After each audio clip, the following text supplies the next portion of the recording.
change the conversation about addiction and recovery. And I want to address some of the things that you talked about first. Because I know there are some really crazy fundamentalist sobriety-only, websites and forums out there. But interestingly, the recovery movement, probably its main organ is Faces and Voices of Recovery. It's a big one. Our HAMS, Harm Reduction for Alcohol group, has been listed on there as a resource for over 5 years now. I interviewed their former executive director, Pat Taylor, who just recently retired. She's very much in favor of harm reduction. I talked to Bill White, who's also one of the founders. I talked to him a lot. He's looking forward to me posting him this presentation because he wants to talk about integrating harm reduction and recovery so that we can work together. And I think there's a lot of people out there. And Zach Taylor does a methadone group on Facebook that I'm part of, and he's totally in favor of harm reduction. We were all talking about heroin-assisted treatment on there recently, and how good it is, and how we need it in the US. So there's a lot of people in the recovery movement that I think are really ready to accept harm reduction and partner. And I think there's a lot of crazies out there too that are going to fight with us totally about it. What do you mean? No. None of crazies. Okay. So, this is a call for us to all work together. And, the traditional definition, you have to be abstinent, you have to be working a spiritual program, and it has to be with the 12 steps. And everybody else is a dry, drunk, or dirty alcoholic addict. And there's problems with that. They say now there's 23.5 million Americans in recovery. This survey was done by OASAS, the New York State Department, and drugfree.org. And only about 1.5 million of those, or 6%, are in the 12-step program. The rest, they recovered on their own. And so, the survey question that they gave the people, the survey was, did you used to have a problem with drugs or alcohol, but you don't anymore? So, this includes moderation as an outcome, as a recovery outcome, as well as abstinence, because that was the question. And they got 10% of respondents said, yeah, I used to have a problem with drugs or alcohol, I don't anymore. But most of them kicked it on their own. So we have to talk about what is drug abuse, or what is drug dependence, what is addiction, before we can talk about what is recovery. There's a problem. NIDA and our drug czar, Michael Botticelli, in his opening remarks, that any non-medical use is abuse. And he said we have to stop all non-medical use, which is not what the DSM says, which is the American Psychiatric Association. They say when drugs cause you problems, when there is impairment, there is drug abuse. If you're using non-medically and you're not impaired, if you're having fun, there's no drug abuse. So it's a totally different definition used by our government and by the American Psychiatric Association. So they're very, very different because there's huge numbers of recreational users for every substance compared to the ones who are problematic or dependent users. Drug users are not dirty. I don't like that word clean because that says everybody that's not me and abstinent, you guys are all dirty because I'm clean. That's a terminology we got to change. So what kinds of drug users are there? There are experimenters who try the substance a few times and say, I don't like this, and they don't do it anymore. There's recreational users that use for fun, don't have problems. Dependent users, have some withdrawal or craving if they quit. Non-dependent users don't have withdrawal or craving. They quit. You can talk about daily users, about non-daily users, about problematic and chaotic users or abusers. You can have dependence without having problems. A lot of cigarette smokers, they don't rob people to buy their cigarettes or have other problems, although they're nicotine dependent and they can't stop. There are other people that drive drunk. They're not dependent on alcohol. They drive drunk once a month. It's pretty stupid and shouldn't do that. I don't like drug drivers. But you wouldn't say they're dependent, but definitely they're problematic users. So some interesting things. Experimental use does not normally progress to recreational use or dependence. How often recreational use goes to dependence depends on the drug and environmental factors. Even when the drug dependence occurs, the normal outcome is remission without treatment. Recreational drug users do not have a disease, once again, and the stance that any non-medical use is misuse or abuse is just bullshit. If we look at alcohol, most of the people who have ever tried alcohol in the U.S., 75% are recreational drinkers. They're not problem drinkers and they're not dependent. About 15% will have dependence at some point in their lifetime, and most of those who get dependence get over it on their own without treatment. And about 10% try alcohol a couple times and say, I don't like that at all, and then they try it again and don't drink anymore. So there's a few experimenters. With cigarette smokers, this is interesting. In the 90s, about 10% of smokers were non-daily smokers or recreational. There's a lot of people that experiment with cigarettes and they'll continue, and according to this epidemiological survey, about 32% that ever tried smoking become dependent. And this switched a lot because there's a lot more non-daily smokers now. It's gone from 10% to like 25%. This is nationwide in the U.S. And it seems like about 25% that ever tried become addicted dependent smokers, and about 50% experiment and say, I don't like these, these are nasty, these make me nauseous, and they never do them again. So in culture, not just the drug determines rates of dependencies. Here's alcohol, according to World Health Organization. If you look at the Middle East, the EMR area, only 3.7% of drinkers develop dependence, whereas in the Southeast Asian region, the big tall one, 12.6% of people who are drinkers develop alcohol dependence. I thought this is really interesting because they're both predominantly Muslim countries, but the one area has the lowest rates of dependence among drinkers, and the other has the highest. So it probably says how you interpret your culture has a lot to do with how you use your drugs. But definitely, culture is really influential on development of drug dependence. How's it measured? Is it self-reported or? It's self-reported. So, I mean, it's a World Health Organization. They're pretty careful to get their data straight. So, I think we should talk about the DSM-5 criteria for substance use disorders. And, here's what I want to talk about. When there is impairment is when there is a drug-related problem. When there's not impairment, there's not a problem. And I think that is a really essential thing. If you're using drugs and there's no impairment, there is no problem. And I really like, a lot of things that the DSM-5 has moved towards. I think it's a big improvement. DSM keeps getting better. It's far from perfect, but it's getting good. And then they talk about the various symptoms, which I'm not going to go through. Interestingly, legal involvement was removed as a criterion in DSM-5.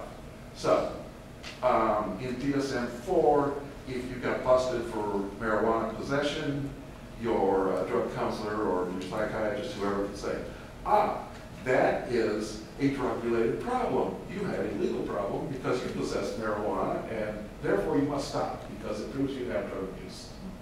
They took that out. So if you get busted for marijuana possession, your psychiatrist is no longer supposed to say, oh, no, now it's a problem with the drug laws, not with the drug user. That was very good. They talk about severity. That's nice that it's not all or none. Post-specifiers are nice too. We're not going to talk about it so much. Let's say no impairment, no distress. That's what I want to call recovery. Could be abstinence, could be non-problematic use. Abstinence or spiritual program are not requirements. It's fine if you like them. Reduction in impairment, I would like to call that partial recovery. And self-recovery without AA and without treatment is normal growth addictions. People overcome them on their power. Calling addictions diseases are great results to 95% who kick on their own without rehab, AA, or anything else. And there's the 22 million we already talked about. And there's some really great research out from NESARC, the National Epidemiological Survey on alcohol under related conditions. These are lifetime remission rates. 83.7% of people with nicotine dependence will recover in their lifetime, which is, that's really good. And nicotine is the worst. Nicotine is the hardest, maybe the worst of all. The people with cocaine, stimulants, sedatives, tranquilizers, cannabis, all, 97 to 99% of people will kick in their lifetime. Most of them don't get treatment. Most of them do it on their own. After nicotine, the worst problematic one is alcohol. So that's recovery defined as organizing it or fitting in where you want to. Yes. Yes. Any movement away from problematic use to non-problematic use, abstinence, whatever. They don't count great numbers. They say, do you not have a problem anymore? That's what they say. Did you kick your problem? It doesn't matter if you abstain or moderated or even get drunk once a week or whatever, as long as there's no problem, then you do all better. Half-lives of substance dependence. For nicotine, it takes 26 years for half the people with dependence to quit.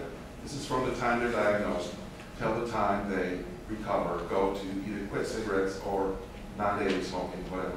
Isn't that heroin? Heroin is not up there because they did not report it, although they did. They measured it, but nobody published on it. So I don't have the numbers. No, you should ask that because I would love to see the numbers, but nobody would publish them yet.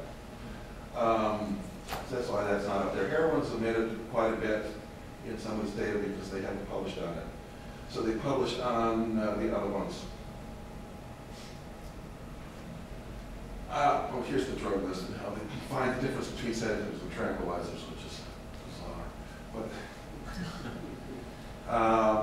and here's how addictive different substances are. Okay, for the non-medical users, for people that try these for fun, experiment around how many people get hooked. Nicotine is the worst with 32% getting hooked. This was from the National Comorbidity Study, 1990s. So nicotine is worse than heroin. More people get hooked on nicotine than do on heroin. And then cocaine is next, alcohol, psychedelics and inhalants, not many people develop a drug dependence on those. A few do. And here's the probability of transitioning. This was from substance abuse to substance dependence. No. This is transition. Oh, sorry. This is the different study. This is NESARC, the data was published in 2011. The study was done in 2000 to 2001. They actually found much greater rates of transitioning from experimental use to dependence, about twice as much for nicotine. So the old study said about a third of people get hooked on cigarettes, and this one says about 2/3 get hooked. There was a little more for alcohol, a little more for coca cannabis, not a great deal of difference between the studies. And this is transitioning from recreational to problematic use on prescription drugs. So most people didn't transition. Can I ask you a question, Ken? Yes. Is it because they're including abuse, not just dependence, in the NESARC study? I just noticed the No, word it abuse. was not. Okay. It was actually dependence in both, so it was the same thing. I don't know why they got such difference in their numbers. I was just noting that the number was really different on nicotine between the two studies. I don't know why. This is, okay. NESARC again found about half the people recovered from alcohol dependence. They drank at problem-free levels. So actually just more than half moderated, just under half recovered by abstinence. About 10% of dependent cigarette smokers recover by becoming non-daily, non-dependent cigarette smokers. And so it's easier to moderate alcohol than cigarettes, apparently. So, and we don't have as good data, we don't have really good data on how many people moderate things like heroin, cocaine, opiates, prescription opioids, but it's probably between those two numbers. It's probably somewhere between the 50% for alcohol and 10% for cigarettes. Is a good guess, but that's still a lot of people that recover from heroin through moderation, for example. And we said anybody that no longer meets the DSM-5 criteria for substance use disorder are recovered. Controlled nicotine use, about 25% of Americans currently are non-daily smokers, 10% British. 70% of American college students are non-daily smokers who smoke. 36% of New Yorkers are now non-daily smokers. And 2/3 of smokers in Central America are non-daily smokers. It is because the cigarettes are too expensive down there compared to the wage, which might be a lot of people to envy. We're getting more and more non-daily smokers. I mean, that's all the time. It's not, you know, these things aren't just dependent on the drug. It's drug set and setting.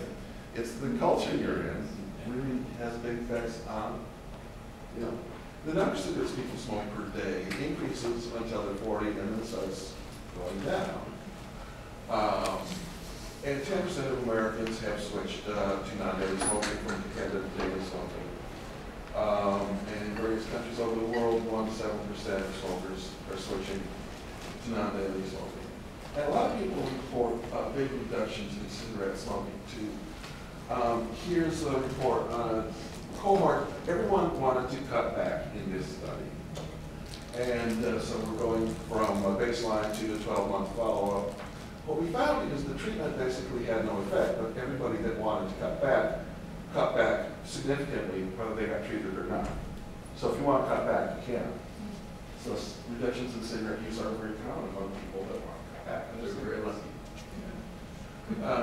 There's the percentage that's reduced more than 50%, so a lot of people cut their cigarettes more than in half. And those are the numbers that quit. These people weren't interested in quitting with it, so it was just, you know, they changed their mind and decided to quit. You know, and cigarette-related harm is directly dose dependent, so any reduction in cigarette smoking reduces your chance of cancer. Here's another one where they treated them with nicotine replacement therapy. The other treatment, the previous one was psychosocial. At 6 months, they did get a significant effect, but then it disappeared with the 5-year follow-up. But everybody that wanted to cut back significantly again. So desire to cut back proves that you can do it. And oh yes, the people on the placebo did very well. They did as well as the people on medication. The people with no treatment didn't do as well. But placebos are really good, so you know, never put down a placebo. Here's the percent who quit or reduced cigarettes by half or more at 6 months and at 5 years. So once again, the placebo people did very well.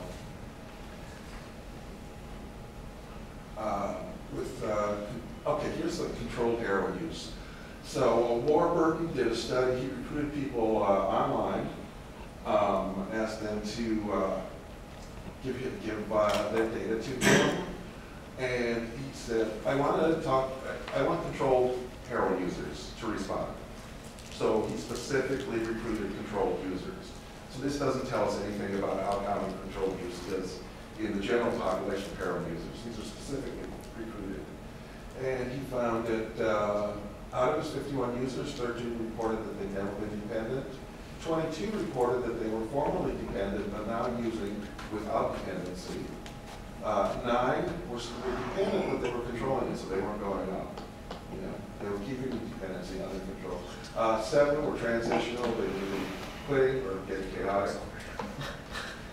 So there were a lot of people that used to be dependent on heroin. They come back and became moderate, non-dependent heroin users, contrary to all the mythology. I should say, I'm going to post all these slides online right after the presentation, and all the references are in the notes on the slides. You can look up all the studies, so everything is here. You'll be able to access it. So this is just the same thing, charted words. These are the factors involved in controlled heroin use. application of rules about how frequently you were going to use, the amount you were going to use, where you would use, with whom you were going to use, expectations of physical and mental effects, life structures and commitments. Are you working? Are you married? Is stable housing? Unstable housing? Attitudes, personality traits, their experience of heroin use, witnesses of damage done to friends, stigma. If they felt, you know, I don't want to be a junkie, I don't want to be beheaded. You know, if they stigmatize that, that helps them stay in control. So, you know, there's this argument, is there something positive about stigma sometimes, or is there not? I'm not going to give you the answer because I don't know. But this is what this study reports.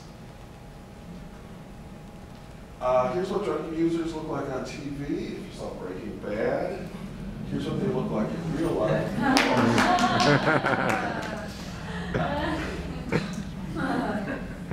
Here's some studies on controlled crack smoking. Here is, let's see, the red is the number of subjects who were controlled non-daily smokers in the Ohio study, which had about 25 people or something. I should have put the total on. But there were 8 controlled non-daily smokers in the study, 5 uncontrolled daily smokers of crack. 2 were transitioning, and 3 had become abstinent. And these were all long-term users. I mean, 11 years, 11 years, 11 years, and then the abstinent people, for some reason, were short-term users. But that's 5.8 is still low. So it's probably not even statistically significant in this tiny sample. But these were all long-term users, so some of them, they controlled their crack for a long time. They actually reported that a lot of people went back and forth between controlling and then binge periods where they were somewhat uncontrolled. 5 minutes. So protective factors were basically the same for heroin. You had rules, you had do financial planning, make sure your rent is paid, you know, have stable family support jobs, all these things help people control. And other studies of controlled crack use, Jackson Jacobs studied controlled crack use among 4 college students. They also had rules for using. They always had a rule to cook their own crack and never buy any that was big name. So that was how they stopped themselves from having too much around, you know. And here's the National Survey on Drug Use and Health, the 2012, most recent. And now 70% of crack smokers are white. So it's catching up. It's certainly not a black drug anymore. It's almost racially equality in it now. When you stigmatize drug users, they hurt us all. So when people in recovery stigmatize drug users, they hurt us all. Alcohol. Recovery from alcohol dependence should not be tied to a specific drink number. They said at least I found more than half the people recovered through moderation.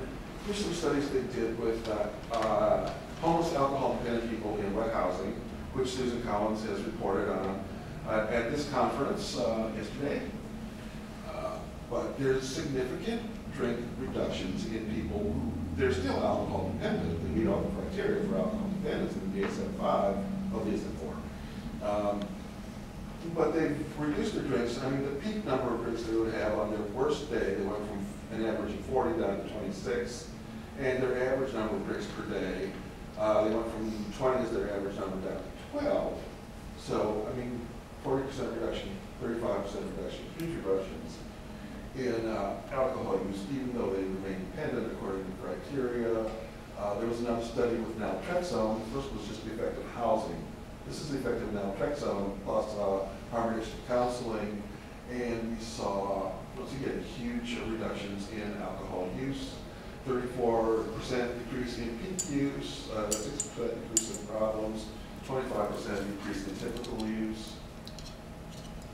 Another form of recovery is maintenance or substitution or drug switching, including opioid maintenance, methadone, buprenorphine. You can have nicotine maintenance. It's funny, nobody supports this, switching to nicotine gum and chewing nicotine gum for the rest of your life instead of smoking cigarettes, because nicotine gum is going to give you cancer.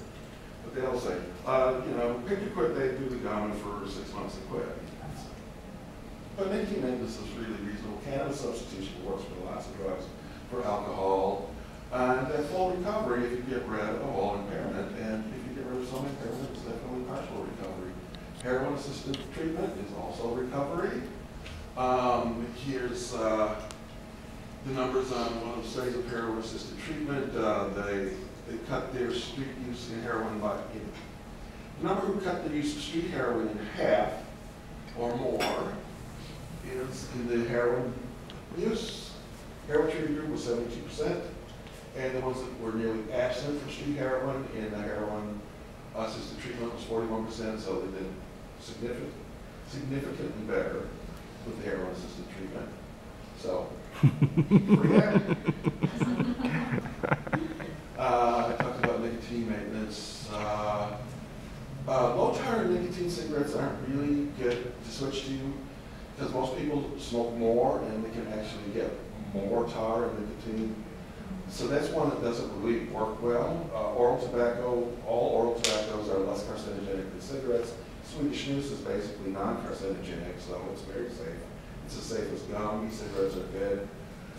Cannabis can be an exit drug. People have gotten off alcohol dependence with cannabis, off opioid dependence using cannabis, and it's much less impairing, especially if you have cirrhosis. Cannabis is not going to hurt your liver. So, this is medication-assisted recovery too. Can ex-narcotics addicts drink safely? Most of them can, probably. All the evidence that people could not was anecdotal, and the anecdote said from 10 to 80%, which is like a meaningless number. Yeah, Bill White studied all these reports, and he kind of said, we really don't know anything about this, there's such anecdotes. But we've seen, these are the ones that seem to be best at social drinking people, these are the ones with problems. With dependence, are people with a family history of alcohol problems, co-occurring psychiatric illness. It's all the same things over and over again. You have housing, not have housing. You have a job, not have housing. Job, family, not have family. Trauma, psychiatric problems. Another form of recovery or moderation is switching to wealth or potency. Some people can get over alcohol dependence from giving up what they're going to fear. Starting can be better than shooting. Can result in full or partial recovery depending on whether there's reduction or elimination of impairment. Recent studies says cross-addiction is a myth. People who quit one addiction are less likely to develop a new addiction than people that continue their current addiction. So the old idea, if you quit heroin, you're going to become an alcoholic. If you ever have a drink, this whole bullshit. It's just study. It was published in JAMA, Journal of the American Medical Association. Can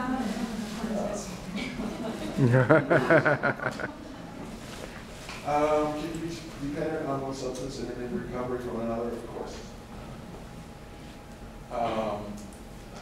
Getting close to the end now.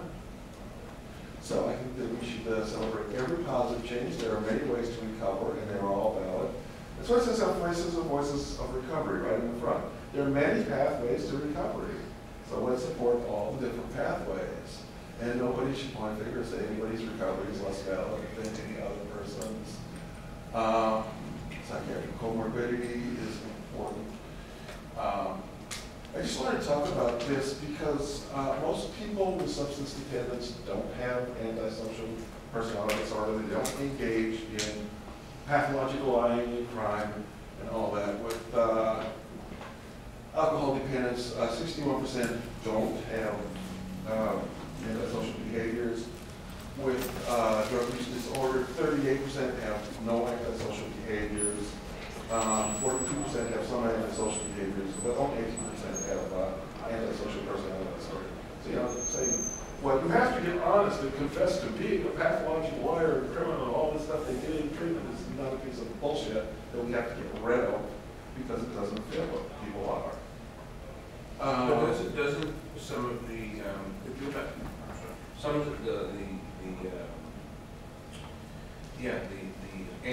the adult antisocial behaviors are sort of directly linked to the fact that drugs are illegal. So that's and antisocial behavior. That is a very reasonable hypothesis, which I'm certain will be proved if they look for evidence for it. So, but they were just reporting numbers here. Yeah. Drop that, Okay, let's finish this up. This is nicotine dependence. Progression is very abnormal. So recovery, oh, gee. Okay, we should be proud to be problem-free drug users or abstinent. We can be proud of any form of recovery that we have. So can we all get along? Everybody have a voice in the conversation? Have one for all for one? And that's it.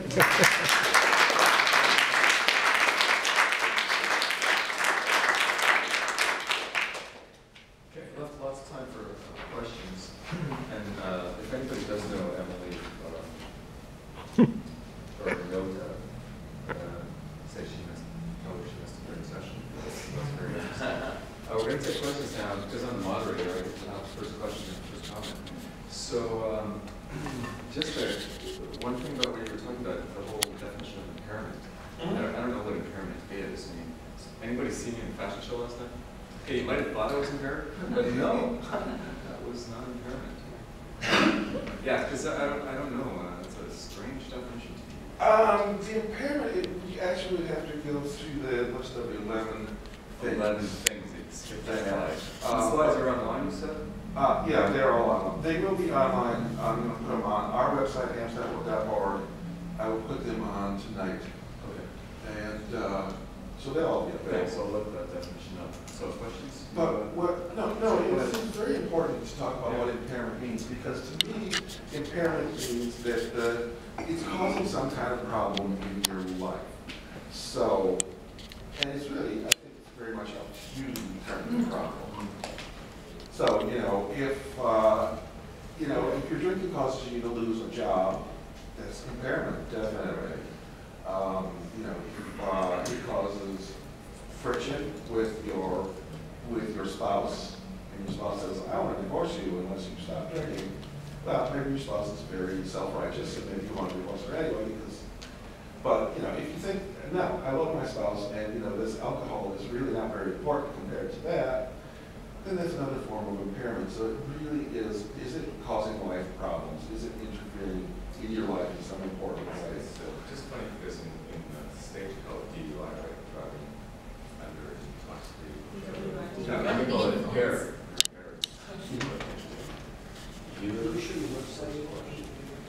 So first, thank you for even having the courage to have this kind of panel, and thank you for everyone who showed up, because I completely understand that these topics are very hard for us to discuss with the outside world, and that in many cases, these are the only spaces where we are free to challenge things like recovery and 12-step and all of that, so thank you.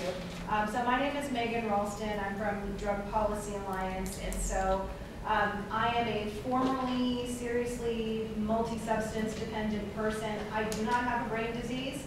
I do not work the 12 steps. I am not drug and alcohol free today, and yet my life is great. So I'm a living example of a lot of things that you folks are talking about. So my questions are about, I'm trying to drill down. I'm so interested in all of this, and the more that I work in harm reduction, the more of your work that I read, and I tweet you all the time, including the great thing that you just wrote the other day. The more I drill down, the more I think that we're really kind of fundamentally talking about, in my perception, sort of three main subject areas, and I'm wondering if you guys can address these subject areas, and maybe if the room can weigh in as well. But to me, it sort of seems to break down to disease model, 12-step, and recovery. That those are kind of the big things. Like, should people like me, and perhaps like many of us who are non-abstinent, should we be fighting our way into that abstinence-based recovery movement paradigm, begging to have a voice in that? Is that even the right model for us to follow? Because I'm not in recovery. I'm pretty well recovered. It's been a long time. I'm good. And then 12-step. I think a lot of us really struggle with 12-step, right? Many of us question that. Are we even allowed to question that anymore? And then finally, disease, like what you were getting at, right? I'm on that same page with you. I don't have a disease. I had problems. I had trauma. I worked through through my shit. I worked really hard to get better. I don't have a brain disease. So can you guys talk about, like, are those your perceptions of some of like the big things that we need to kind of tease out a little bit? Me? Yes, all of you guys. I'll go first. The recovery movement, there's a lot of people in the recovery movement, and there's a lot of people that support moderation outcomes. They support harm reduction outcomes. As I said, Bill White's one. Tom Horvath, who's the founder of Smart Recovery, is another.